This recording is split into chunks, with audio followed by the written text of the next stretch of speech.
तो हेलो बच्चों, कैसे हैं आप सब। आशा करते हैं बहुत अच्छे होंगे। तो बच्चों, ये हिंदी की बुक 8th क्लास की हिंदी की बुक का चैप्टर नंबर 7 है, नींव की ईंट। इसके लेखक जो हैं वो रामवृक्ष बेनीपुरी जी हैं। तो बच्चों, इस लेख में नवयुवकों के व्यक्तित्व निर्माण के लिए नई चुनौती प्रस्तुत की गई है। भवन का शक्ति सौंदर्य उसके कलश और कंगूरे में नहीं होता, उसकी नींव की ईंट में होता है। इसी प्रकार व्यक्ति का चरित्र बल प्रदर्शन में नहीं, मूक बलिदान में है। हम बाहरी दिखावे में दौड़ लगा रहे हैं, किंतु अपनी अंदरूनी आधारभूत मूक साधना पर ध्यान नहीं दे रहे हैं। यही चुनौती है। तो इसमें लेखक जो रामवृक्ष बेनीपुरी जी हैं वो कह रहे हैं व्यक्ति को अपनी अंदरूनी शक्ति के बारे में देखना चाहिए कि हमारे अंदर बाहरी दिखावे से निकल करके अंदरूनी शक्ति को देखना चाहिए। वह जो चमकीली सुंदर सुगढ़ इमारत है वह किस पर टिकी है। इसके कंगूरों को आप देखा करते हैं क्या? कभी आपने इसकी नींव की ओर ध्यान दिया है? लेखक का कहने का अर्थ है कि ये जो चमकीली सुंदर सुगढ़ इमारत दिख रही है वह किस पर टिकी है। इसके कंगूरों को आप बच्चों ध्यान देना कि इसमें जो सुगढ़ है, सुगढ़ मतलब सुडौल, और कंगूरों का अर्थ होता है जो ऊंची बिल्डिंग, उसका कोना। आपको देखा करते हैं क्या? कभी आपने इसकी नींव की ओर ध्यान दिया है? लेखक का कहने का अर्थ है कि जो ये ऊंची इतनी सुंदर बिल्डिंग बनी हुई है, इमारत बनी हुई है, तो इसकी कभी आपने नींव को ध्यान दिया है, नींव को देखा है? दुनिया चमक देखती है, ऊपर का आवरण देखती है, आवरण के नीचे जो ठोस सत्य है उस पर कितने लोगों का ध्यान जाता है। ठोस सत्य सदा शिवम होता ही है। ठोस सत्य सदा शिवम मतलब होता है मंगलकारी, किंतु वह हमेशा ही सुंदरम भी हो ये आवश्यक नहीं है। सत्य कठोर होता है, कठोरता और भद्दापन साथ जन्मा करते हैं, जिया करते हैं। हम कठोरता से भागते हैं, भद्देपन से मुख मोड़ते हैं, इसलिए सत्य से भी भागते हैं।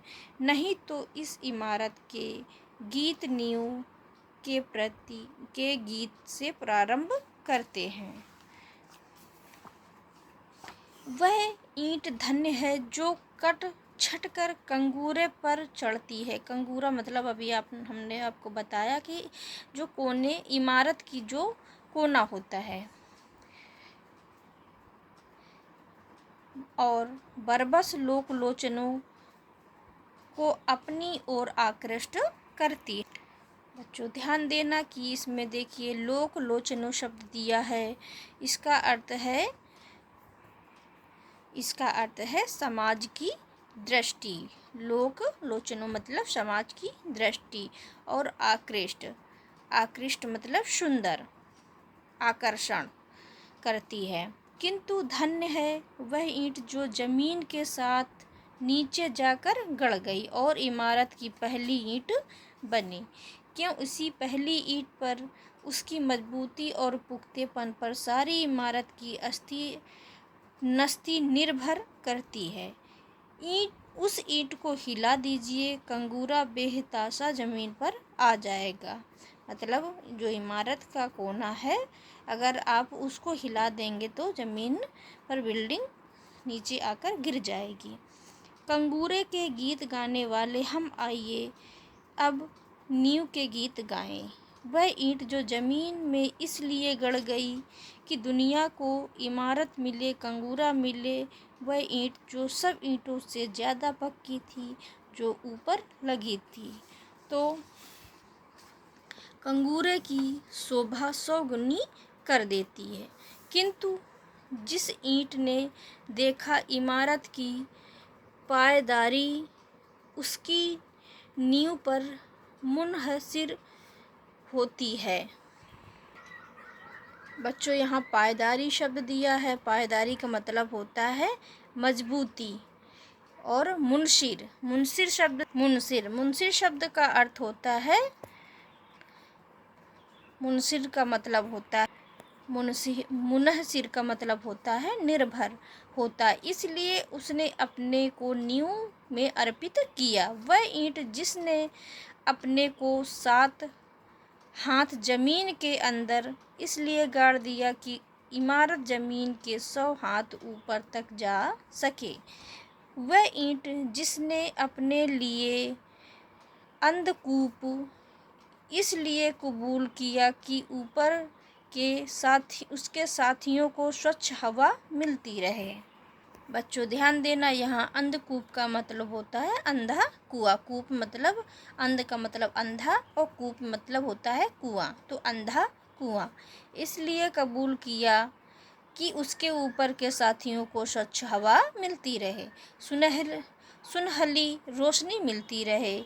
वह ईंट जिसने अपना अस्तित्व इसलिए विलीन कर दिया कि संसार एक सुंदर सृष्टि देखे। सुंदर सृष्टि हमेशा ही बलिदान खोजती है। बलिदान ईंट का हो या व्यक्ति का। लेखक कह रहे हैं कि बलिदान ईंट का हो या किसी वस्तु का हो या व्यक्ति का हो। सुंदर इमारत बने इसलिए कुछ पक्की लाल ईंटों को चुपचाप नींव में जाना है। सुंदर समाज बने इसलिए कुछ तपे तपाए लोगों को मौनमुख शहादत का लाल सेहरा पहनना है। बच्चों यहाँ शहादत शब्द दिया है। शहादत शब्द का होता है कि किसी के लिए प्राण त्याग देना। जैसे कि अच्छा काम करने के लिए व्यक्ति अपना प्राण त्याग दे देते, शहाद हो जाते हैं, तो उसे शहादत बोलता है। शहादत और मौन मूक जिस शहादत को शोहरत मिली, जिस बलिदान को प्रसिद्धि प्राप्त हुई वह इमारत का कंगूरा है, मंदिर का कलश है। बच्चों यहाँ शोहरत शब्द दिया है। शोहरत का मतलब होता है प्रसिद्धि मिली, जिस बलिदान को प्रसिद्धि प्राप्त हुई वह इमारत का कंगूरा है, मंदिर का कलश है। हाँ, शहादत और मौनमुख समाज की आधारशिला यही होती है। बच्चों यहाँ आधारशिला शब्द दिया है। तो आधारशिला शब्द का होता है अर्थ, आधारशिला शब्द का अर्थ होता है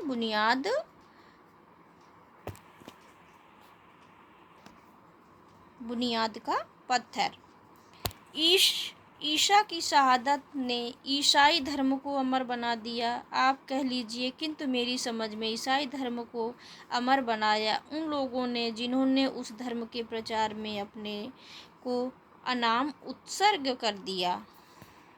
बच्चों यहाँ पे ध्यान देना, अनाम का अर्थ होता है प्रसिद्धि ना पाने वाला, और उत्सर्ग का अर्थ होता है बलिदान कर दिया।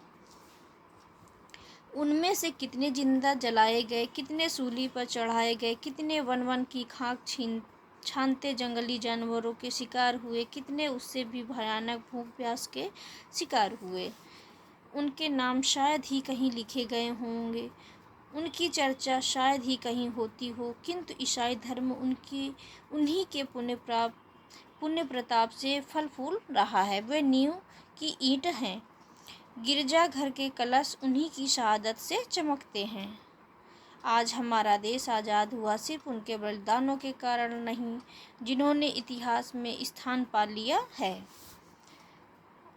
देश का शायद कोई ऐसा कोना हो जहाँ कुछ ऐसे व्यक्ति दधीची नहीं हुए हों, जिनकी हड्डियों के दान ने ही विदेशी वत्रासुर का नाश किया। हम जिसे देख नहीं सके वह सत्य नहीं है, यह है मूढ़ का अर्थ होता है मूर्ख धारणा। ढूंढने से ही सत्य मिलता है, हमारा काम है धर्म है ऐसी नींव की ईंटों की ओर ध्यान देना। सदियों के बाद नए समाज की सृष्टि की ओर हमने पहला कदम बढ़ाया और नए समाज का निर्माण करने के लिए हमें नींव की ईंट चाहिए। अफसोस कंगूरा बनने के लिए चारों ओर होड़ा होड़ी मची है। होड़ा होड़ी बच्चों शब्द दिया है, इसमें मतलब मुकाबला। होड़ा होड़ी का अर्थ होता है मुकाबला करना। नींव की ईंट बनने की कामना लुप्त हो रही है। लुप्त मतलब कामना मतलब होता है इच्छा, लुप्त मतलब खत्म होना। 7 लाख गांवों का नवनिर्माण, हजारों, नव मतलब नया, निर्माण मतलब किसी चीज़ का निर्माण करना। हजारों शहरों और कारखानों का नवनिर्माण, कोई शासक इसे संभव नहीं कर सका। ज़रूरत है ऐसे नौजवानों की जो इस काम में अपने को चुपचाप खपा दे, जो एक नई प्रेरणा से अनुप्राणित हो। अनुप्राणित मतलब प्रेरित होना। नई चेतना से अभिभूत, जो शाबाशियों से दूर हो, दलबंदियों से अलग, जिसे कंगूरा बनने की कामना ना हो, कलश कहलाने की जिनमें वासना ना हो, सभी कामनाओं से दूर, सभी वासनाओं से दूर, उदय के लिए आतुर समाज चिल्ला रहा है। हमारी नींव की ईंट किधर है? देश के नौजवानों को यह चुनौती है। तो बच्चों ये चैप्टर अब ख़त्म होता है। ये वीडियो कैसा लगा? अच्छा लगा तो वीडियो को लाइक करना। Thank you.